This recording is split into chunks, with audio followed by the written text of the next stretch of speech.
Hi there. Today, I just want to bring up a topic with you, which has been sitting with me for a while. It's been bothering me, and it's a contradiction in terms. And I just wanted to address this because it's something that's quite popular right now. This word is purpose. Okay, so obviously, in the world of recruitment, purpose and understand what you want to do with your career is a massive thing. We see it on our social media feeds, LinkedIn, Facebook, wherever it is.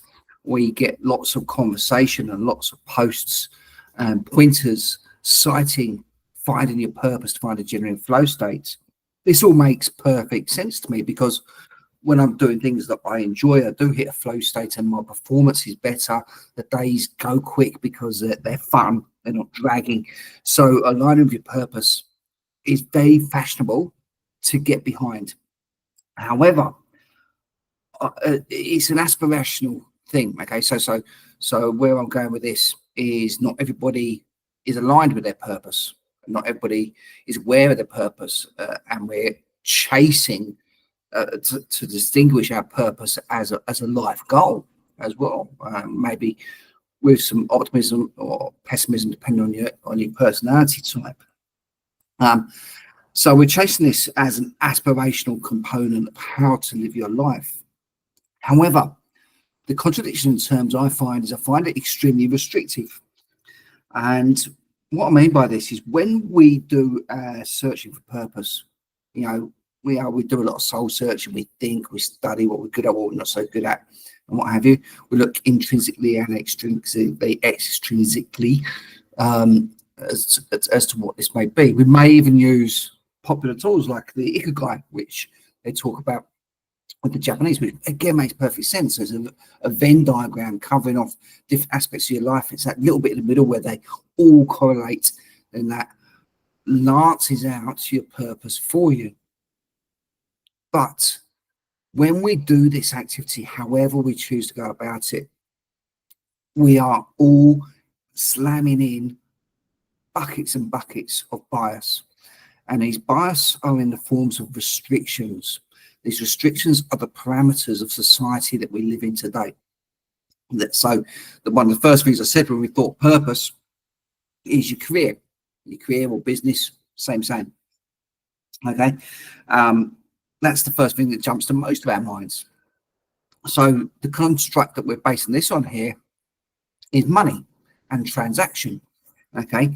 On the job titles that exist here. Okay. Perhaps my purpose is to be in sales. Perhaps my purpose is to be an influencer. Perhaps my purpose is to be a farmer. Perhaps but these are laid out, inherited parameters and titles, and even those are fluid. So you go back 100 years, 200 years ago, most of the jobs all had different titles. They're amalgamated. Some don't exist anymore, and there's new jobs coming up as advancements come about. So job titles come about, we inherit them, and when we try to visualize what our purpose is in this respect, we go through a catalogue. We look at libraries. So, okay, there's maybe not admin, sales, a little bit more. Let's have a look what we've got in sales. What are my options? I can do this, I can do that, I can do that. Oh, this one's probably more my strength. Let me narrow this down. Okay, what do I bring to the table? I'm not there yet, so I need to get there. What do I need to do to get to the categories that are there sanctioned for me? Okay. How depressing is that? Okay, because let's put the money to one side. There are other social parameters. There's geography, our society. There's things that we've inherited. There's a whole manner of things that determine what we think our purpose should be by the world system that we find ourselves embedded into. So my question would be, if we really wanted to know our true purpose, is to really go to look at these to try to establish this without the restrictions of the parameters we inherit.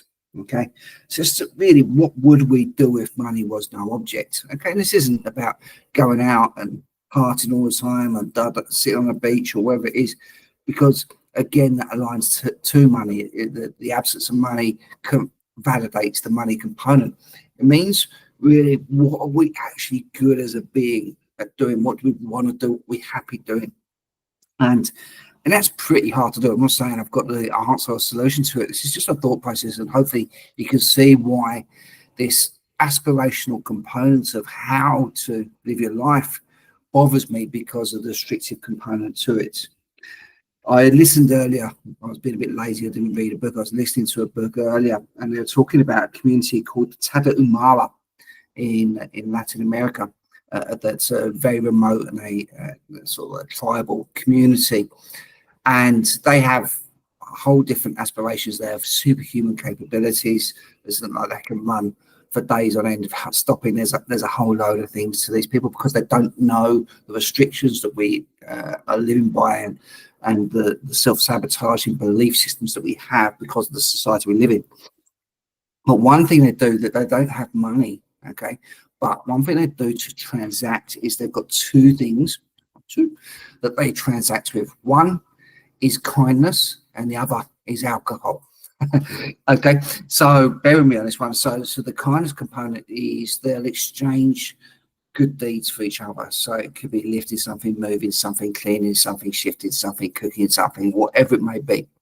But it's going to be like, who's the person for this, that's that, and then you do that for you, and you do something for them. Okay, and the other transactional component is this sort of corn, beer, meaty thing that they make, and they transact with that. Okay, but they have no crime, they have no cancer, they have no societal issues. Okay, and the system works. But the system works because there's very, very few parameters for them to say, right, actually, by the way, I think I'm an accounts payable clerk, or I'm this or I'm that, because none of that stuff's there. So you're not picking from a limited choice of options which are predefined for you. Okay, you are literally just living your life to the purpose that when you wake up is available to you. So I challenge you to think about this. I do welcome and invite opposing thoughts. I'd like to see if somebody has the same opinion as me and has a solution how to extract your purpose without the parameters that are around us. If people disagree with me and say, actually, no, your purpose is aspirational, and we should be going with this through things as is prescribed, I'm willing to hear it all. But hopefully you get my points. I do tend to ramble on a little bit, but that's Tom Hitchcock on purpose. Thank you.